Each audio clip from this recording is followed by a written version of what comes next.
very warm welcome to all of you, ladies and gentlemen. Today, I'm going to talk about a topic about which I'm very passionate. It's about leadership in the face of change.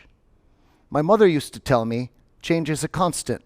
If you don't like the weather, just stick around. And she was right. It always changes on its own. So we shouldn't fight change. We need to embrace change and really work to manipulate it to have more positive outcomes. I believe you can really make positive change happen faster if you're passionate, have a lot of energy, and you use a lot of focus and structure.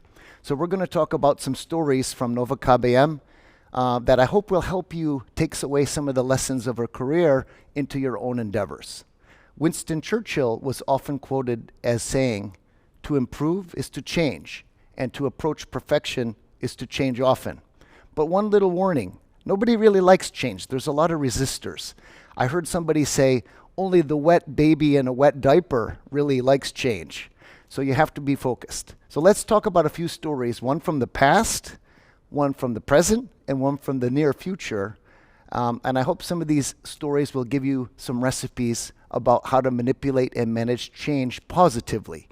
If you know the movie The Last Airbender, you see a mysterious monk who can manipulate air to his own will. Well, I think change is the same way. If you're very focused, you can become a change bender. Let's talk about a few stories now. Excellent. The first story I would like to tell you comes from the past. It was Nove KBM and a banca merger. You had effectively the second and the third largest banks becoming one. This was a very ambitious set of changes impacting people very broadly. We had layoffs, we had products being changed, we had rule books being rewritten, we had a big focus on technology and really changing everything in the bank. And I can tell you, people were very nervous. Even some of the high performers were most nervous, and they have options to leave. So how do you really harness all the energy that people have and get them to work on the very change that impacts them? Well, I would offer a very simple recipe for how to deal with this. One is you need a very bold vision that does not change and remains continuous with very clear, very constant KPIs. The second thing you really need is to over-communicate. And lastly, it may sound obvious, but it's not, you have to be brutally honest with everybody when you communicate. The technique we used when we set out the strategy to merge these two banks comes from Japanese theory. It's Hoshinkanri. It really means marching to the beat of one drum. How do you orchestrate that many, many people follow and do the same thing? We set out a very simple strategy. It had 5 pillars, and it had only 12 KPIs. But those KPIs were shared by everybody. So the CEO scorecard and the scorecard of everybody down the organization had some weightage or some ponder of these shared goals. Once we had alignment on what we wanted to do, it was extremely important to measure all the time. So I started personally every single meeting showing the scorecard. How are we doing? If we were on track, we would show green. If we were off track, we would show red. And if we were at risk of maybe delay, we would show orange. And importantly, you have to talk with your people about how do we get back on track where we're off course. So this measurement and this focus at a shared level is extremely important. But I would tell you, you have to be brutally honest with people. People can smell bullshit. So if you're not sincere as a leader, I think everybody will know it. We tried to break the ice by having an open door policy at Nove KBM. This means people could come to anybody on the board anytime and ask any question they wanted. But of course, at the beginning, nobody ever comes. So we had to encourage people in different ways. We had to say, send your questions in advance before town halls. Or we used an application known as Slido, where people could send on the spot but anonymously questions. And that after a time, people got used to this culture of openness. And then now they start to not only ask questions in public, but they also invite board members regularly to team meetings all across the organization. So this is when you start to get engagement going. But anyway, it's very important to follow this recipe. Make sure you are always following your vision. Do not stray. Make sure you over-communicate. And when you think you've said it enough times, repeat, and always be honest. When it comes to communication, there are different forms you need to utilize to communicate effectively. First of all, you have individual communication. You need to be present as a leader in all the meetings and all the forums. Everybody's doing town halls, skip sessions, which mean without the boss there, you talk to the individual team. But of course, you have to also leverage what I call cascade communication. You have to get your managers out there also talking with the same messages you want to give. This means creating scripts or song sheets, as we call them, or sometimes using digital media like videos which can be recorded.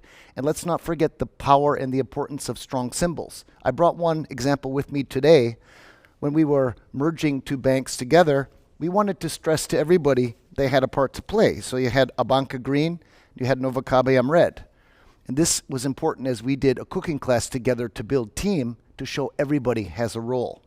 Let me tell you a second story now from our current time, in the present. We are trying, obviously, to forge a very strong, unified culture. And you have to keep in mind our bank isn't just Abanca and Nove KBM. Over the history, we already combined 7 different banks together, each with its own unique set of attributes, flavors, if you will. We knew as a management board, we wanted to create a winning culture, which meant focus on the client, empowerment, transparency, and really a culture of action and high performance. So how do you do that? I would offer really a simple recipe. First, you need to give people a voice in creating the common culture that everyone aspires to. Second, you need to constantly measure progress versus the culture you want. Third, you must really reward and recognize especially your high performers. And of course, you cannot tolerate low performers at all, because we all know one rotten apple spoils the barrel. So when it comes to setting a culture or giving people a voice, we started with data. We did a lot of surveys with everybody in the bank taking part. They talked a lot about what they liked from their bank in the past, some of the attributes they wanted to keep, but also they were quite open with us in the surveys about what they wanted to change and improve. And we found as we surveyed all of our people, there was radical alignment about the bank we wanted to become.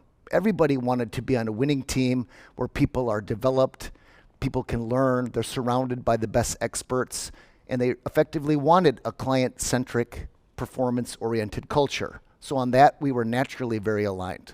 So then we started to measure where were we. And despite being a softer metric, culture has a lot of attributes you can measure. We do VOE surveys, which means voice of the employee. You look at how engaged are your employees. Are they satisfied? Do they see a future? Do they have the right information to get their jobs done? And importantly, will they recommend to their family and friends, Nove KBM is a great place to work? So you can measure these attributes and show progress each and every quarter. Are you improving the culture along different aspects? And most importantly, there's a lot of clues to how to improve. For the management and the leaders, this means you have to have strong action plans. And I've seen a lot of VOE surveys fail because the management doesn't actually take the action plan seriously. So you have to walk the talk and implement the changes that people say they want as you create a common culture. When it comes to high performers, everybody tends to pay them more if they're doing a good job. People who hit sales targets, for example, often get bigger variable compensation, but that's not enough. The recognition part is something many leaders often forget. And I want to tell one example. We set up in our retail sales division a state-of-the-art contest, which I think is really the best in Slovenia. It's about salespeople performing along different categories all year long to be the best in their categories. They're basically fighting to become champions. And we have the most powerful incentives, really a dream trip with 5-star character. Many of our salespeople never really traveled beyond Slovenia very far, and some didn't even ever get on a plane or have a passport. So when you offer them a dream trip, for example, to Istanbul with 5-star champagne recognition in front of their peers, I can tell you, you get a lot of emotion. We had winners in tears, not just women, but men crying because they were so touched by being honored for their high performance. When you get this kind of emotion with your high performers, I can assure you they will never leave the company. They're hugely loyal to you because they want to be recognized, especially in front of their family and peers for doing a great job. Likewise, leaders cannot tolerate low performance. We know there's a lot of people maybe next to you, left or right, who aren't doing the same kind of work you do. And these people quickly poison the atmosphere. And I think it's very normal as you're trying to emote a change culture that you have to churn 20% of your workforce every single year. This does not mean making people redundant. This means taking people who don't want to be there, who are not performing, and upgrading them as you go through the recruitment process.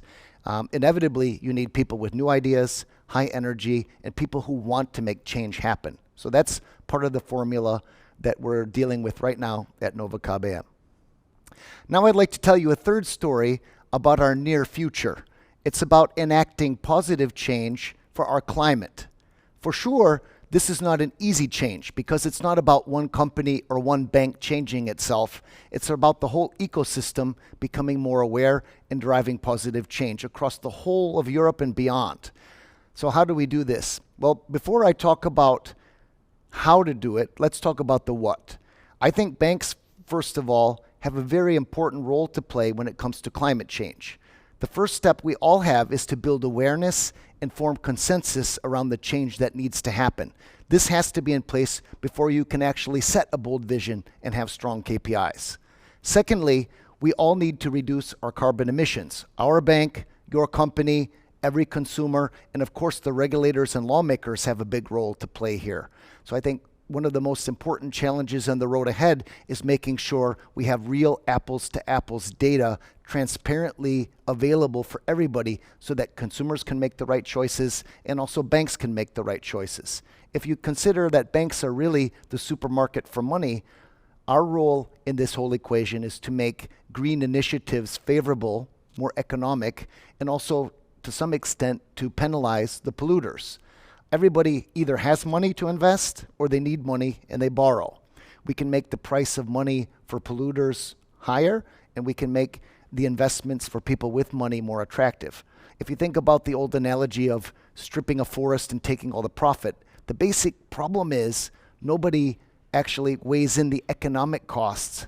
You know, that person needs to be incented to plant trees after they strip the forest. And this is the type of reason why the data or the taxonomy, as it's called in regulatory terms, is so critical. And last but not least, we also need as a bank to manage the carbon emissions of our clients. So this has a lot to do with also making data available so that consumers can make the right choices when they buy from company A or company B.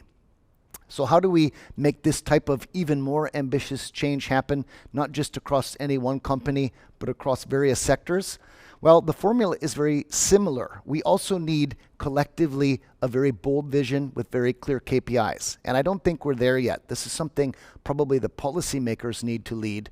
How far do we want to be on our climate change? But for sure, waiting 50 years to get to lower carbon emissions is going to take too long. So we need to build a lot of awareness and get a lot of people to be more engaged. I think leaders among us need to take small steps.